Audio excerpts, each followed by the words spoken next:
8th commandment, found on page 110.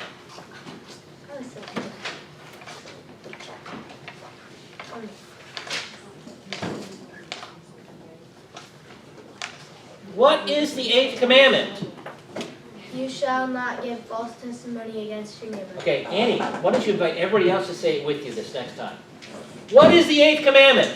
You shall not give false testimony against your neighbor. What does this mean? We should fear and love God, so that we do not tell lies about our neighbor, betray him, slander him, or hurt his reputation, but defend him and speak well of him, and explain everything in the kindest way. So once again, that meaning we should fear and love God, always going back to the first commandment. As we remember, you shall have no other gods. All the commandments stem from the first commandment. Keep the first commandment, the rest are easy. But we don't, and so we have to be reminded what we do. So this one is God protects truth and his gift of a good name and reputation. So put on the left-hand side next to that, the explanation is God protects truth and a good reputation.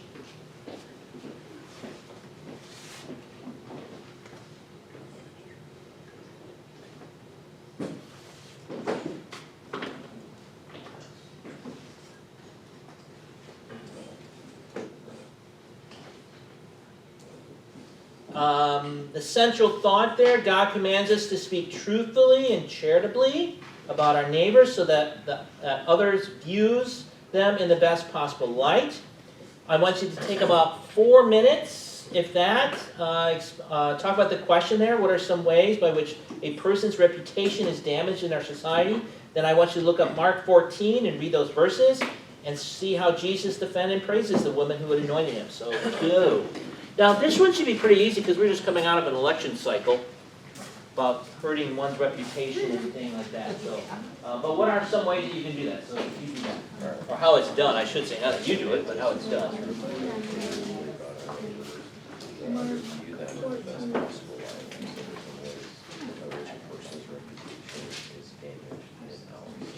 And while he was at Bethany in the house of Simon the leper, as he was reclining at a table, a woman came with an alabaster flask of ointment of pure nard very closely, and she broke the flask and poured it over his head.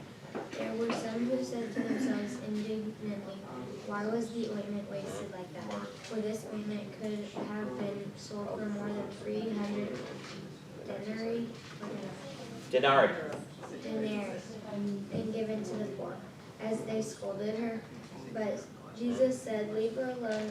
Why do you trouble her? She has done a beautiful thing to me. For you always have the poor with you, and whenever you want, you can do good for them. But you will not always have me. She has done what she could. She has anointed my body beforehand for burial. Truly I say to you, wherever the gospel is proclaimed in the whole world that she has done will be told in memory."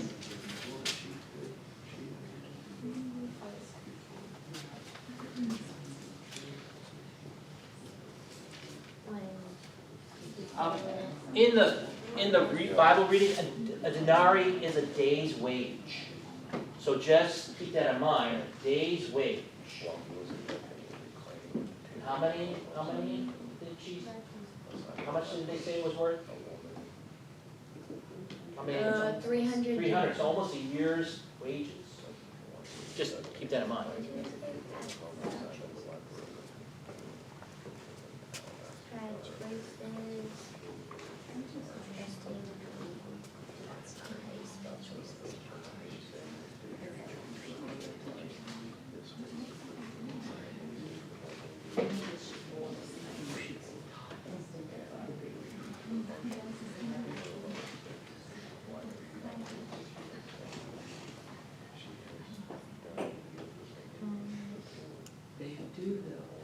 They read my handwriting, I don't.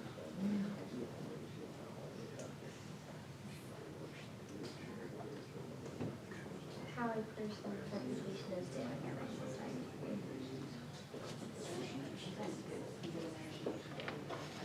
That's what I was going to say. And I was like,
Well, when it says the sun, it normally snows a ton, but when it says a ton, it snows like a sledge.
One's reputation takes a lifetime to build, and in a very short period of time, that reputation could be destroyed.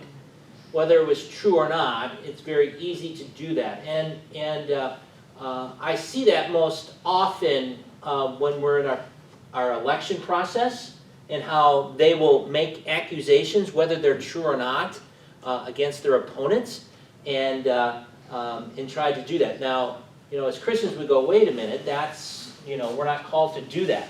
Now, we're going to talk about, in our lives or community, are there people that we need to stand up and defend or speak well of them, as Luther says in his explanation?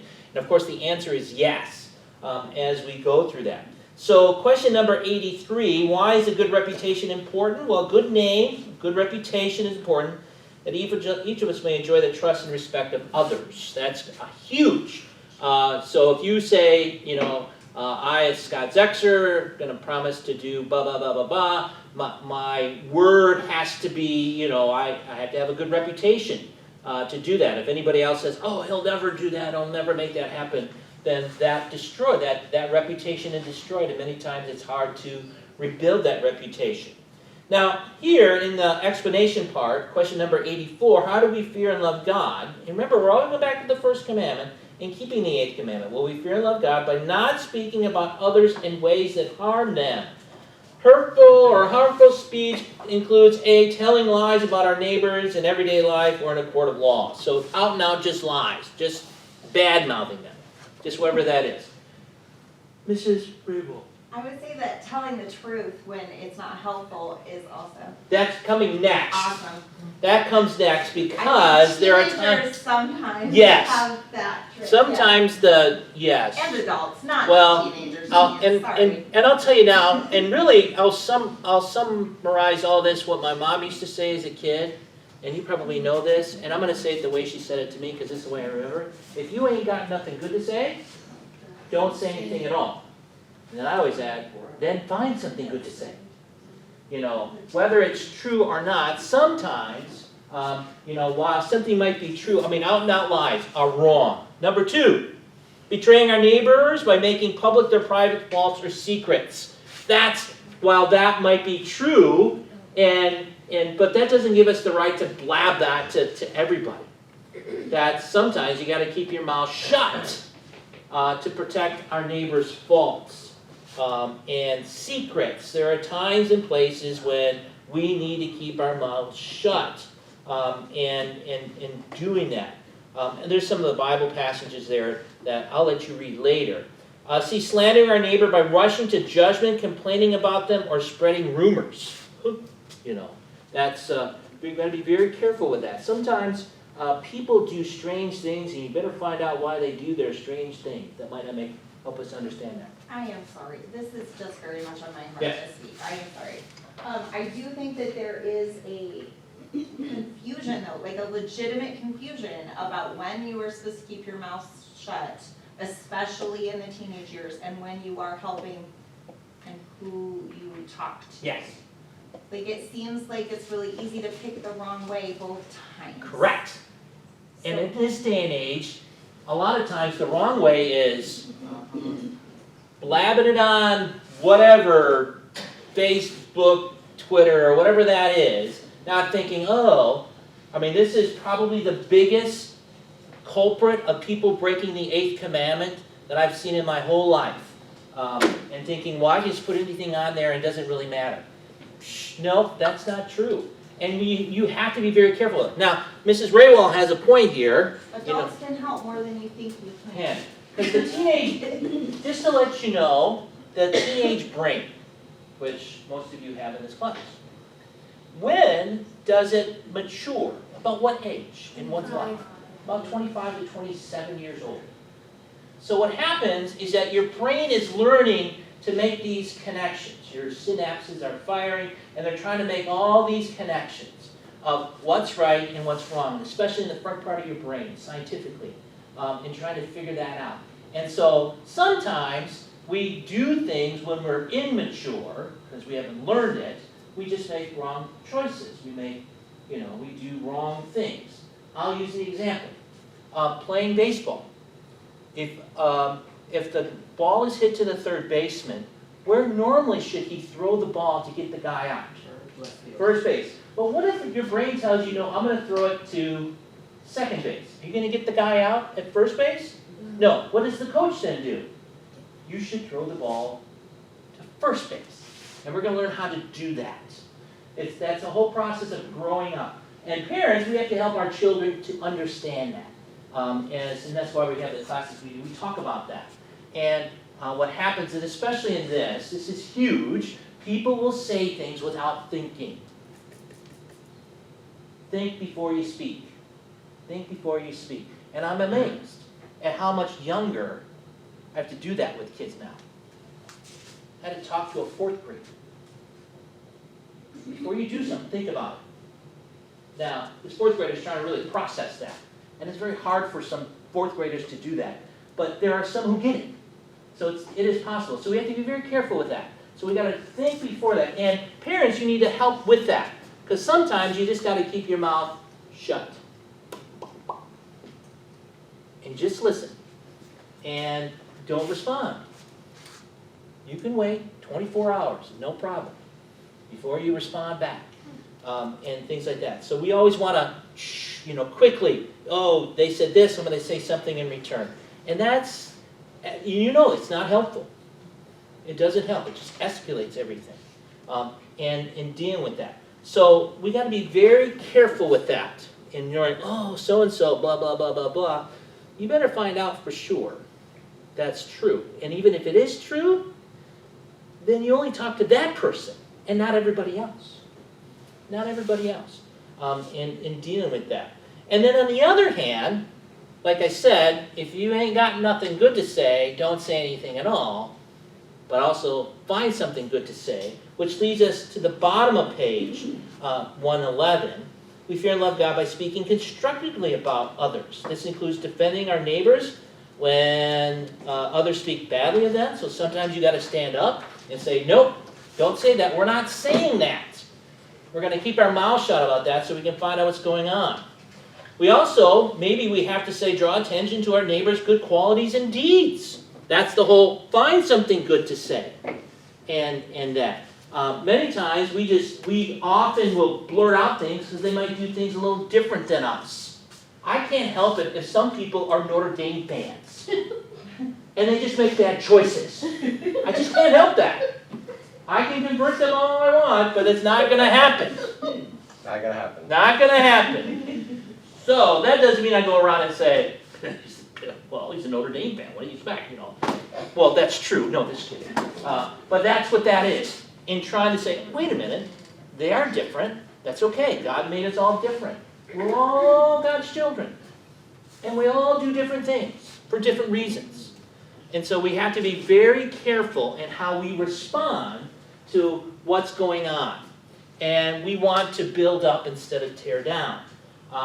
And in doing that. We also, letter C, page 112, seek to understand our neighbor's actions in the most positive light, explaining them in the kindest possible way. I'll put it this way. Seek to understand and then try to be understood. Does that make sense? Seek to understand why people do what they do, and then try to be understood in explaining why you do what you do. And that helps a lot too. Helps immensely. I have my youngest son, if I didn't know any better, he shaved his beard off. Why would he do that? Why would he shave off his beard? He just started on Friday. I know. He did it yesterday. Why did he do that? Well, because he's a Matilda at Concordia Lutheran High School, and he has to play like a 8-year-old. Oh. I don't know many 8-year-olds with full beards. No. But he shaved it off, and guess what? He looks like an 8-year-old. He hates it. You know, he's got his dad's genes, so he's already got a 5 o'clock shadow at 1 o'clock in the afternoon, so he's just real thrilled about that. But if I didn't know, I would say, what did you do that for? But I know why. Seeking to understand, and then trying to be understood. And try to understand, and leading that. Kind of go, oh, why I don't understand why you do it. And many times, it's a very logical reason why people do what they do. Now, many times, maybe sometimes they do what they do, and you're going, well, that's not right. And there are times when we should sit down, and Jesus gives that in Matthew's Gospel, Matthew 18, that we go and talk to that person and win them over if they're doing something sinful. And that eventually they would come back to what Jesus says in dealing with that. Now, I have a little quote on the bottom of my page here, and I'm just going to read it. If you want to write it down, you can. A woman complained to a king about her neighbor. The king replied, "That's none of my business." The woman answered, "But sir, he speaks evil of you." The king replied, "That's none of your business." So part of this commandment goes against gossiping. About, I'm just a concerned person, I just want to make sure. Well, that's a busybody sometimes. And sometimes you just got to keep your mouth shut and keep your nose out of things as well. And as it says here, what are some ways in which people's reputations are damaged or destroyed in our society? Well, one, damage is destroyed when they ridicule them, they gossip about them, they label them, they demean them because of something of who they are or what they do, or bully them in the person, or social media, as I mentioned before, isolating them, enticing others against them. That happens quite often, and today, like I said, there's epidemic proportions of social bullying. That's huge, and people writing whatever on I just wrote that, but that is bullying, or gossiping, or whatever that is, and saying, as God's people, we don't do that. I would love to tell you that this doesn't happen, but there are times when our own members will put things on social media, and sometimes I have to call them and say, you might want to rethink that, because you're breaking the 8th commandment. I know you're angry, I know you're frustrated, but this is not the place where you do that. You go to that person, or you bring me with them. This is not your kind of, I get to espouse whatever I want to all over the place. That we don't do that as God's people. We say, how can I best put the best construction on this? How can I best help this person? And what is the good in all of this?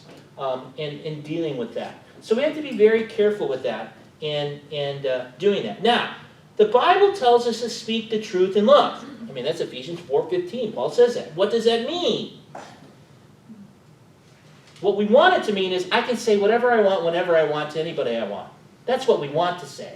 But speaking the truth in love is that we are truthful with others, wanting to build them up, and like I said, to understand so that we can be understood. And in doing that. One of the examples I use here is a funny one. that every once in a while, I'll wake up and I'll get dressed and I'll walk out and my wife will say to me, "You're not wearing that, are you?" That's a question. What it really means is, you're not wearing that, are you? What's wrong with this? Not gonna work. Doesn't go together. And there are times and places where that's appropriate, that we should say that. That people do things and we say, wait a minute, God says this. And how do we work through this? I mean, God's saying this, how do we, make this happen? And in doing that. And really you gotta do that with the person that you know the person with that. There are some times when, as a pastor, I have to be gentle to some people, and then there are other times I know this person very well, and I can be very sarcastic and very in their face, because that's the way, they need to hear that. You gotta learn how to do that, and make that happen. And so that, that they understand where I'm standing, but more importantly, where God is standing on this, and helping people through that as well. So we make that happen. Also, are there times when not speaking the truth may be necessary? Yes. Withholding the truth may be necessary when speaking the truth with the result of injustice or harm. When you go to a court of law, they used to say this all the time, you still do. If you stand in the witness stand, you remember what they say? They used to make you put your hand on the Bible. But you're promised to tell the truth, the whole truth, nothing but the truth. Why do you think they make you do all three? Can you tell the truth and not the whole truth? Yes. And can you say something and still withhold, yes, that can happen. That can happen. But there are times when we need to keep our mouth shut in dealing with that. And then go to that individual. Now, if someone came in here, let's just say that, I don't know, who do I want to pick on? Oh, Maddie. Someone comes in here, and we know Maddie, there's someone that wants to get Maddie. They want to beat her up. And no, they're a big, bad dude. And I tell you, Maddie, run out the door and go hide. And the guy comes in here and says, have you seen Maddie? And do you know where she went? I can say, yes, I've seen her, but I have no idea where she went.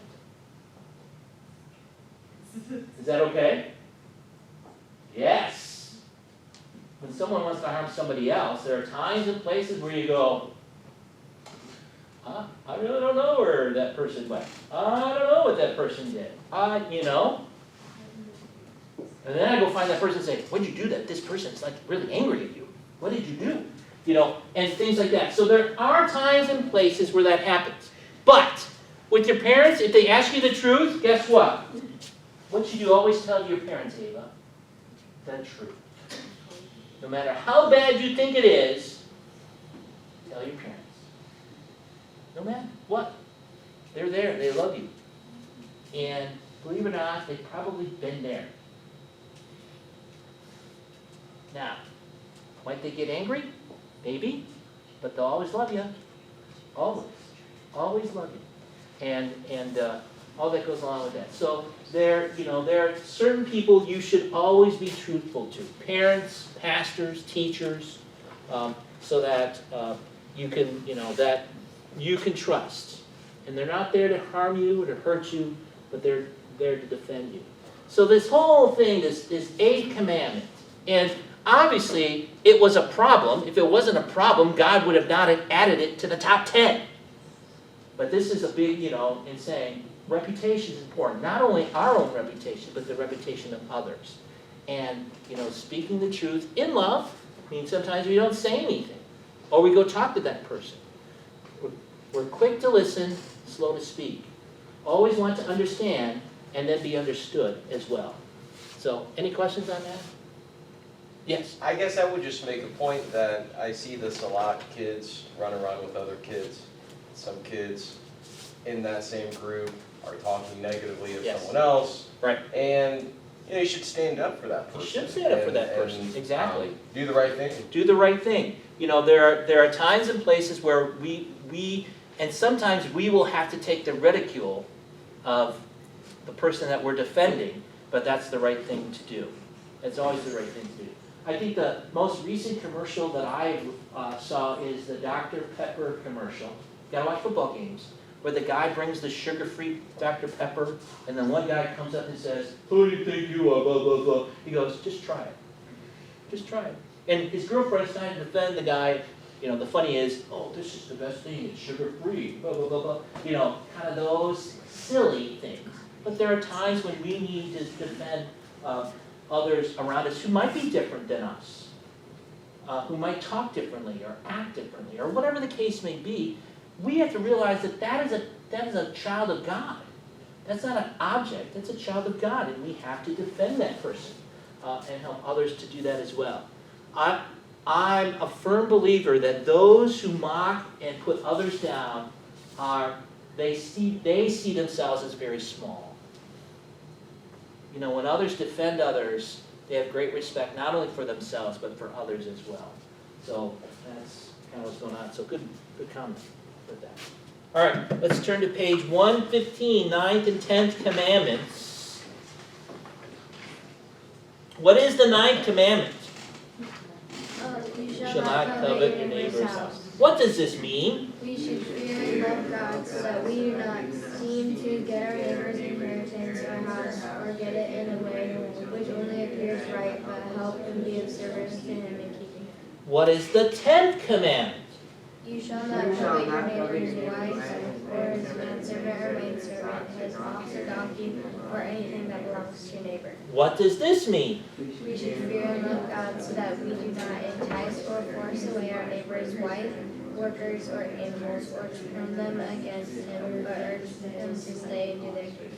So this, the 9th and 10th commandments, you can write this on the right-hand side, is God's gift of contentment. Being thankful for what you have.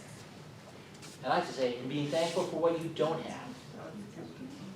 So, God's gift of contentment. Now, we're moving into this part of the year where the world would want you to believe that you haven't have everything that you think you need. And somewhere around December 25th, it will magically appear. So being thankful, being content with the gifts that God has given to you. Now, the 9th and 10th commandments, the 9th commandment, I like to say, deals with stuff. Non-breathing stuff. And the 10th commandment deals with living things, breathing things. So, but it's still the same thing. Looking at others and saying, "Oh, I want that." And as Luther says, that we scheme to get it, and so, and by getting it, it appears that we are in the right in doing it. And so we have to be very careful with it. Now, I want you to turn to 1 Kings chapter 21. This is a prime example of breaking the 9th and 10th commandments. 1 Kings 21, verses 1 through 16. I'm going to have you read it to yourselves and then answer the question.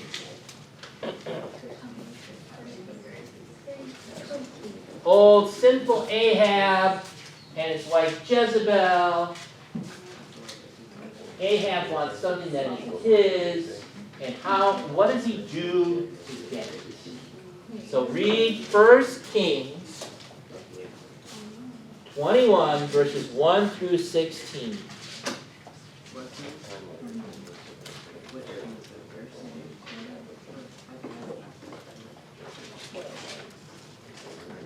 Second Kings. There it is. First Kings. This is First Kings.